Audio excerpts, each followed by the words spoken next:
Second high high. We want justice.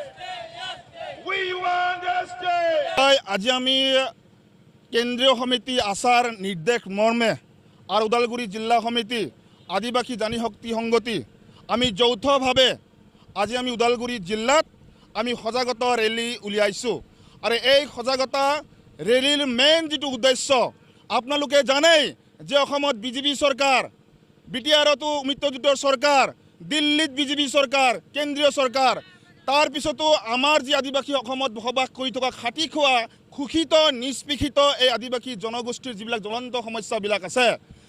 আচাৰ যিবিলাক ইস্যুবিলাক আছে মেইন যেটো আমাৰ উদ্দেশ্য যে অসমত বসবাস কৰি থকা আদিবাসী জনগোষ্ঠীৰ জনজাতিকৰণৰ মৰ্যাদা আজি বিজেপি চৰকাৰে আজিলৈকে দিয়া নাই আৰু যেটো ভূমিপট্টা আমাক দিম বুলি কৈছিল বিজেপি চৰকাৰে এই তাৰিখলৈকে ভূমিপট্টা নিদিলে চাহ শ্ৰমিকৰ হাজিৰা 551 টকালৈ বৃদ্ধি কৰিব লাগে বুলি আমি দাবী উত্থাপন কৰি আহিছোঁ চৰকাৰে আজি তাৰিখলৈকে এই দাবীসমূহ পূৰণ কৰি দিয়া নাই আদিবাসী জনগোষ্ঠীক প্ৰদান কৰি অহা জাতিগত প্ৰমাণপত্ৰ আজিলৈকে সংশোধন কৰি দিব পৰা নাই গতিকে এইকেইটা দাবীক লৈ আজি আমি আচলতে এই ৰেলীটো উলিয়াইছোঁ কাৰণ এই যিটো সমাগত বিটিআৰ নিৰ্বাচন এই বিটিআৰৰ নিৰ্বাচনত আজি দেখিবলৈ পাইছোঁ অসম চৰকাৰৰ কেবিনেট মন্ত্ৰী বিজেপি চৰকাৰৰ এই মন্ত্ৰীসকলে আজি বিটিআৰত তেখেতসকলে আই ঢাপলি মেলিছে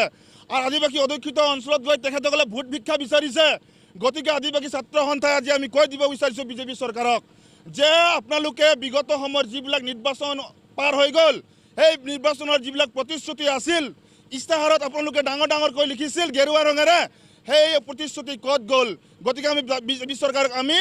প্ৰশ্ন কৰিব বিচাৰিছোঁ আৰু আজি আমি মুকলি প্ৰশ্ন আমি কৰিব বিচাৰিছোঁ বিজেপি চৰকাৰক যিকেইটা দাবীৰ কথা আজি আমি ক'লোঁ সেই দাবীবিলাক পূৰণ কিয় নহ'ল আমাৰ প্ৰশ্ন আদিবাসী ছাত্ৰ সন্থাৰ মুকলি প্ৰশ্ন বিজেপি চৰকাৰক কেতিয়া আমাৰ দাবীবিলাক পূৰণ কৰিব আজি চাওক এই আদিবাসী জনগোষ্ঠীক কেৱল মাত্ৰ তেখেতসকলে ৰাজনীতি কৰিবৰ কাৰণে তেখেতসকলে ইলেকশ্যনৰ সময়ত তেখেতসকলে প্ৰতিশ্ৰুতি দিয়ে তেখেতসকলে ভূমিপট্টা দিম বুলি কয় ভূমিপট্টা নিদিলে চাহ শ্ৰমিকৰ হাজিৰা তেখেতসকলে নবঢ়ালে তেখেতসকলে আজি বাগানে বাগানে তেখেতক ভোট ভিক্ষা বিচাৰিব আদিবাসী ছাত্ৰ সন্থাই এবাৰ সাৱধান কৰি দিছে বিজেপি চৰকাৰক আৰু আজি আমি হুংকাৰ দিব বিচাৰিছোঁ বিজেপি চৰকাৰক তেখেতসকলে দিয়া প্ৰতিশ্ৰুতি ৰক্ষা কৰক আদিবাসী জনগোষ্ঠীক যে আঁঠুকাঢ়ি তেখেতসকলে ভোট ভিক্ষা খুজিছিল আৰু শাসনত আহিছিল তৎসত্ত্বেও কিন্তু এই বিজেপি চৰকাৰে আমাক আজি ঠগি আহিছে আমাক শোষণ প্ৰতাৰণা আৰু মানে সদায় তেখেতসকলে আমাক ঠগি আহিছে